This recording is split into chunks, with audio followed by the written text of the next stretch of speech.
નમસ્કાર મિત્રો હાલ में આ ખેડૂત પોર્ટલ પર યોजना માટેના ફોર્મ ભરવાનું ચાલુ છે। ઘણા બધા ખેડૂતોએ અલગ અલગ યોજનામાં ફોર્મ ભર્યા છે, પણ મોટા ભાગના ખેડૂતોને એક પ્રશ્ન ઊભો થાય છે કે ફોર્મ ભર્યાની પ્રિન્ટ નથી નીકળતી। યોજનામાં ફોર્મ તો ભરાઈ જાય છે, પણ છેલ્લે જે પ્રિન્ટ કાઢવાનો ઓપ્શન આવે એ પ્રિન્ટનું બટન જ નથી દેખાતું। તો મિત્રો આ વિડીયોમાં તમને એ જણાવવાનો છું કે ફોર્મ ભર્યાની પીડીએફ કેવી રીતના ડાઉનલોડ કરી શકાય, અને એ પણ તમારા મોબાઈલથી। તો ચાલો જોઈએ મોબાઈલની સ્ક્રીન ઉપર।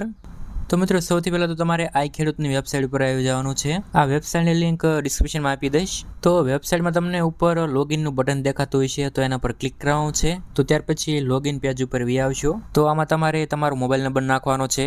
ત્યારબાદ નીચે બે ઓપ્શન જોવા મળશે, પાસવર્ડ અને ઓટીપી। તો તમે ગમે તે ઓપ્શન સિલેક્ટ કરી પાસવર્ડ અથવા ઓટીપી નાખી શકો છો। ત્યારબાદ આ સરવાળો અહીં લખવાનો છે અને ત્યાર પછી લોગિન બટન પર ક્લિક કરવાનું છે। તો ત્યાર પછી તમે લોગિન થઈ જશો અને તમે આ પેજ ઉપર આવી જશો। તો આ પેજમાં ઉપર આ જગ્યાએ મેનુનું બટન જોવા મળશે, તો એ બટન પર ક્લિક કરવાનું છે, એટલે ઘણા બધા ઓપ્શન જોવા મળશે। તો આમાંથી બીજો ઓપ્શન છે અરજી લખેલું, તો એના પર ક્લિક કરવાનું છે।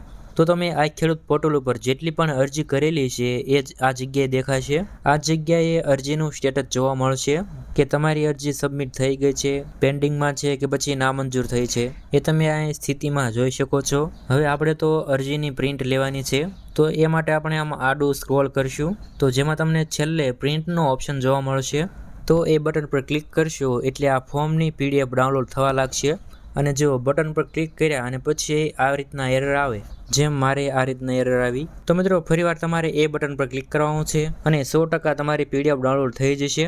તમે જોઈ શકો છો મારી આ પ્રિન્ટ ડાઉનલોડ થઈ ગઈ છે। તો મિત્રો આ રીતના આ ફોર્મ ભર્યાની પીડીએફ ડાઉનલોડ કરી શકો છો। હવે તમારે આની પ્રિન્ટ કઢાઈ લેવાની છે અને આ પ્રિન્ટમાં જ ઓફિસનું સરનામું આપેલું હોય છે, તો ત્યાં જઈ આની પ્રિન્ટ કાઢી બધા ડોક્યુમેન્ટ્સ જોડી જમા કરાવવાનું થશે। તો મિત્રો વિડીયો ઉપયોગી બન્યો હોય તો વિડીયોને લાઇક કરજો અને ચેનલને સબસ્ક્રાઈબ ના કરી હોય તો કરી લેજો।